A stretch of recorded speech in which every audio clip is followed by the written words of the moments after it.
Assalamualaikum warahmatullahi wabarakatuh. Selamat datang di MUHI Broadcasting Class alias MBC ya. Selamat datang kepada kalian kelas 10 Broadcasting atau kelas 10F yang telah bergabung di SMK Muhammadiyah 1 Yogyakarta. Nah, kali ini Pak Anam sebagai guru pengampu mata pelajaran kali ini yaitu komunikasi massa. Ini pertemuan yang kedua bagi kalian. Sebelumnya di pertemuan pertama kalian sudah melihat atau mempelajari KIKD, kompetensi inti atau kompetensi dasar mata pelajaran komunikasi massa yang akan kita pelajari pada pertemuan nanti hingga ujian akhir semester. Itu ada 3. Yang pertama apa? Yang pertama adalah mempelajari dasar-dasar komunikasi. Yang kedua itu pembahasan tentang regulasi atau peraturan media audio visual. Dan yang terakhir kita akan mempelajari dasar-dasar jurnalistik.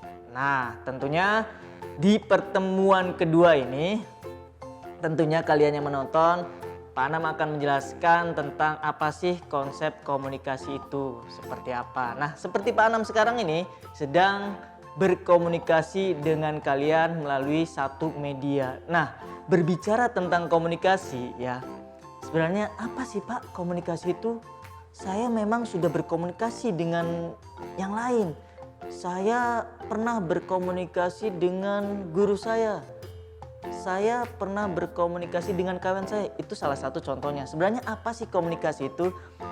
Kata komunikasi itu berasal dari kata Latin yang artinya communicatus atau communico yang artinya membuat sama. Itu ya unsur bahasa dari komunikasi, atau dalam bahasa Inggrisnya memang communication ya. Itu berasal dari to make common yang artinya membuat sama. Itu kata dasar dari komunikasi. Kemudian komunikasi itu ada 2 definisi sebenarnya. Yang pertama proses pertukaran pesan. Nah, apa itu proses pertukaran pesan? Ya seperti ketika Pak Anam bilang kepada kalian menyampaikan suatu pesan, ini adalah sedang melakukan proses pertukaran pesan. Apa sih yang Pak Anam bicarakan kepada kalian? Terus pesan apa yang Pak Anam bicarakan kepada kalian? Itu dalam proses pertukaran pesan. Definisi yang kedua dari komunikasi itu adalah proses produksi makna. Apa proses produksi makna itu? Yaitu penyampaian pesan tadi dari komunikator atau yang menyampaikan pesan ke komunikan atau yang menerima pesan. Itu dari 2 dasar definisi ya dari komunikasi. Nah, lalu apa sih komunikasi itu? Sebenarnya ada banyak mana, ada banyak teori yang menjelaskan komunikasi itu apa. Tapi setidaknya kalian harus memahami bahwa komunikasi itu adalah penyampaian suatu pesan dari komunikator kepada komunikan. Ya, sekali lagi, apa sih komunikasi itu? Secara dasar saja penyampaian pesan dari komunikator di sini Pak Anam kepada komunikan, yaitu kalian yang sedang menonton video ini. Itu pengertian dari komunikasi. Nah, lalu hal-hal apa yang harus disebut komunikasi itu? Ada 5 jenis atau 5 unsur dalam komunikasi itu. Yang pertama, siapa atau sumbernya. Siapa? Karena kalau dalam berkomunikasi itu pasti harus ada sumbernya. Siapa yang menyampaikan komunikasi? Nah, seperti di sini Pak Anam sedang menyampaikan komunikasi kepada kalian. Jadi siapanya di sini bisa individu seperti Pak Anam, bisa organisasi, bisa lembaga, bisa salah satu media tertentu, atau bisa yang lainnya seperti itu. Yang kedua, unsur komunikasi adalah word atau pesan.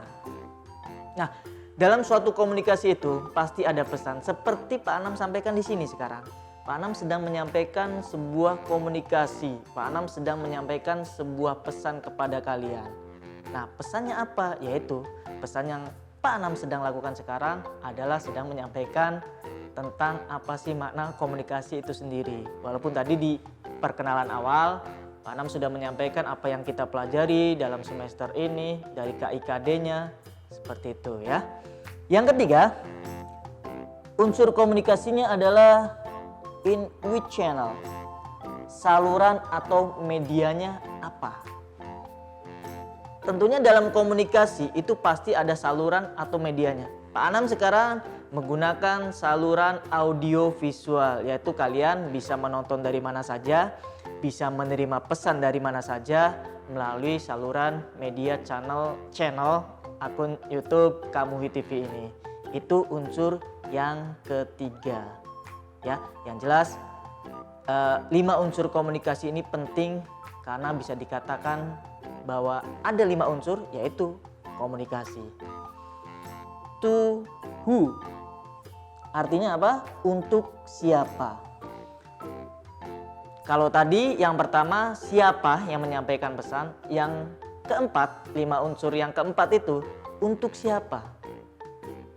Nah, pastinya di sini sudah sangat jelas pesan yang disampaikan oleh komunikator atau penyampai pesan seperti Pak Anam ini disampaikan untuk siapa? Disampaikan untuk kalian para siswa, atau mungkin selain siswa di sini ada yang menonton video ini, itulah yang dinamakan oleh penerima pesan atau komunikan.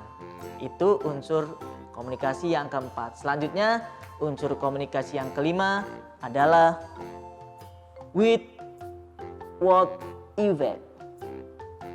Apa pengaruhnya? Ketika komunikator menyampaikan pesan ke komunikan, pengaruhnya apa? Apakah ada timbal balik? Apakah ada penyampaian yang bisa dipahami? Apakah ada penyampaian mungkin tidak mengerti sama sekali?